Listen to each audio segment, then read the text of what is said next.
Thank you. Thank you, Michael Polyakov. You are a gentleman and a scholar.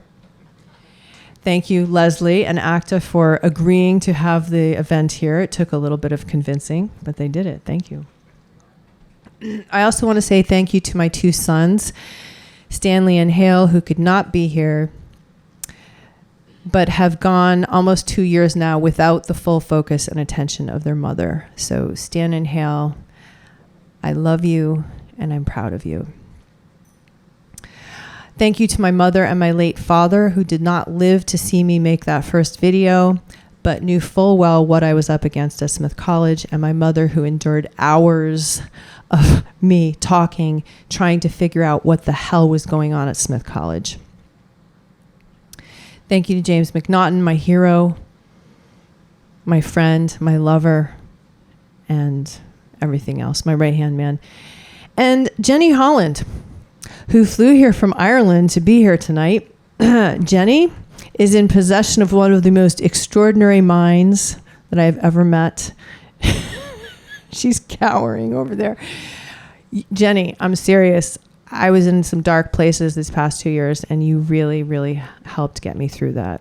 Thank you, Jenny. And thank you to all the men and women, Sam, everybody across the country and beyond who has shared with me words of encouragement. It's really bolstered me, and have stepped up to help fund the lawsuit that I have filed against Smith College, which I filed in December. Yep. Filed a federal lawsuit. And I believe I'm the only non-academic to receive this award. Is that true? Yeah, okay. So thank you, ACTA, not only for recognizing my actions, but for recognizing that the fight for intellectual freedom is not just for academics.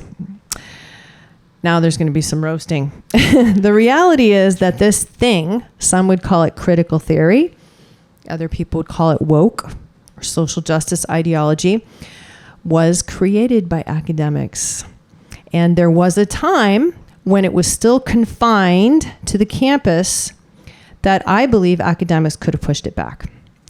But now the virus has escaped the lab. This ideology has now gone on to affect every aspect of society. And when I say that, I mean the load-bearing pillars of our culture. I'm talking about the arts, I'm talking about religion, sports, comedy, the boardroom, the Boy Scouts, the shrink's couch. And it's even now in the most intimate realms of our life, our marriages, our children, and even our bedrooms. Think about it. I'm sorry to say, apologies to the academics, that higher education is not a load-bearing pillar of our culture. I said it. It is instead, as Jenny would say, the cherry on top. That's what we get when we have a culture that is functioning as it should. We get to have higher education. And our culture is no longer functioning as it should. And that is why it is so important that the rest of us stand up and do something, and that we do it now. If it looks like we're losing, that's because we are. But there are signs of hope. Sam had some. And my signs of hope is that more and more regular people outside the gates of the academy are standing up to blow the whistle. We have Paul Rossi, for example, who is here tonight of Grace Church School, and Andrew Gutman of Brearley Academy. Thank you. Thank you. Oh, just a couple examples of many. And we have others who have taken on the unenviable task of filing legal actions. Myself, and we also have in the room Nicole Levitt, who has filed a legal action against her employer in Philadelphia and is poised to file a federal lawsuit. And it's a good one. And my last thank you is to Smith College. Smith, you have given me an unexpectedly thorough education. As some of you know, I received my bachelor's degree from Smith in 1993, and as a student, I mostly interacted with other students and my professors. I'm ashamed to say that the staff, the men and women who cooked my food, cleaned my toilet, changed my light bulbs, were largely invisible to me. That is, until I returned to Smith 24 years later and became one of them. I was afforded a much different view. Of note is that as a student at Smith, I studied anthropology, which is relevant. Traditionally, an anthropologist will leave his own culture to go to a strange one, ostensibly to study the rites and rituals and the language and all that good stuff of that culture. And the body of work an anthropologist produces is called an ethnography.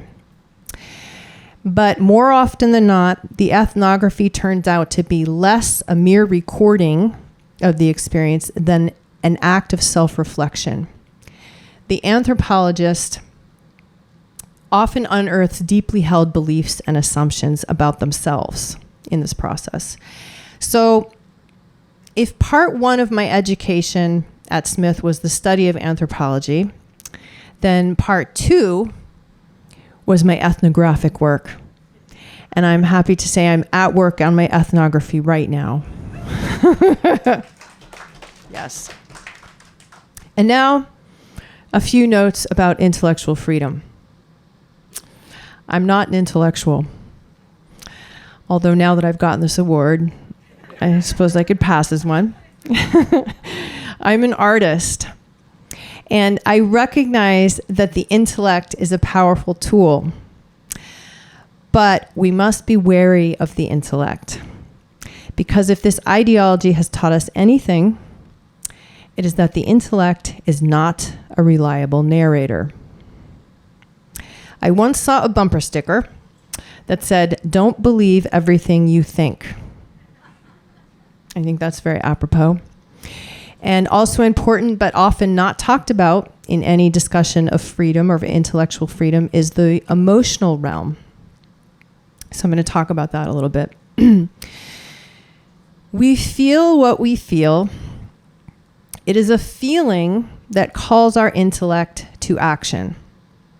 It's a feeling that says, hey, there's something feels really good over here. Come over here and check it out. Or, whoa, this doesn't feel good. What's going on?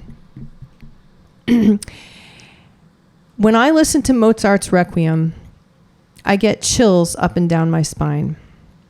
Now, I suppose if I was a scholar or an intellect, I might ask my intellect to explain to me, why do I get chills up and down my spine? This is something music scholar might do, or a critic. So in essence, the intellect acts as a translator. It assigns meaning to our emotional experiences. That's one thing the intellect does. But here's where things get wonky. The intellect is highly suggestible. It's easily persuaded and therefore easily compromised. What we are doing when our intellect interprets an emotional experience for us is we are asking our intellect to tell us a story. Sometimes the story is accurate, sometimes it's not. But oftentimes, if we take the time to examine the stories our intellect is telling us, we find that they do not even belong to us. The intellect's habit of incorporating and adopting stories that don't belong to us is not new. This is something most of us have been doing since birth. Well, you know what I mean. And at the heart, and this wonkiness, this incorporating other people's stories, is why I think this ideology is so powerful and so dangerous. It capitalizes on something we already know how to do and we've been doing for a long time. As a Smith employee, I had a feeling that something was not right. My intellect was fooled, however. I was told systemic racism is a big problem here at Smith. White privilege is a big problem. And I was told that I harbor implicit racial bias, simply by virtue of my skin color. And what's more, I was told that my feeling that something was not quite right was evidence to support this story. Now, intellectually, I had no reason not to believe this interpretation of my feeling. After all, it was coming from the mouths of learned academics. And as an alum, I trusted Smith. I loved Smith. I thought Smith would cause me no harm. Surely Smith knows what it's doing. My intellect was then, though, at odds with my heart. And I chose, like I think many of us do, to privilege my intellect. I chose to tell myself not, there is something wrong with this ideology, but there's something wrong with me. I had granted, at that point, an outside authority power over my own mind, and I had adopted a story that was not my own. But the feeling that something was not quite right persisted. My response was to suppress that feeling. It's kind of like keeping an inflated beach ball under the water. It's very difficult and it's exhausting. But in the end, after much wrangling with my own mind, I was finally able to tell the right story to myself, which is that my feeling that something was wrong was because there was something wrong. And that is the moment that I became a free woman. Freedom is not something that somebody else grants to us. Freedom is a process. It is something we do. And it is a lifelong endeavor. We practice it over and over again until we get it right. And those of us who have been working at it for a long time now cherish our freedom. And we are not going to go down easily. This also answers, at least for me, a question I've been asking myself for quite some time now, which is, why do some people stand up against this ideology and others don't? Is it because they don't care about freedom? No, it's because they were never free to begin with. My concern, my deeply felt concern here, and something I think about when I think about my kids a lot. What is it that I'm really fighting for? My concern is that if enough of us suppress our feelings in response to a false story, that our capacity to feel will diminish. If that happens, then in any effort to preserve the great legacies of Western civilization, the books, the scores, the plays, the philosophy, the language, will be meaningless. If Mozart's Requiem fails to stir me on a deeply emotional level, then I have no reason to even listen to it. And certainly, I don't have reason to assign my intellect the task of assigning meaning to it. Likewise, to teach children to deny the evidence of their own senses, to convince them to use their intellect in a manner that's waging war against their own heart, to reinforce the human tendency to adopt the stories of others as our own, especially in the case of this ideology, is to cause them harm. It is an abuse of power, and it is a grave injustice. Likewise, we commit the same injustice to ourselves when we allow others to do that to us. Now, everything I'm saying here has implications far beyond this particular ideology. The stories that we tell ourselves about who to love, how to love, what is funny and what isn't, and even how to die and how to be born. These stories are, in essence, who we are. There are times when we should probably invite somebody with more knowledge to weigh in, and we can't deny the role of culture. But in the end, it is up to us as individuals to take ownership over our own intellect and tell our own stories. This is the essence of intellectual freedom, and this is the real fight. Thank you.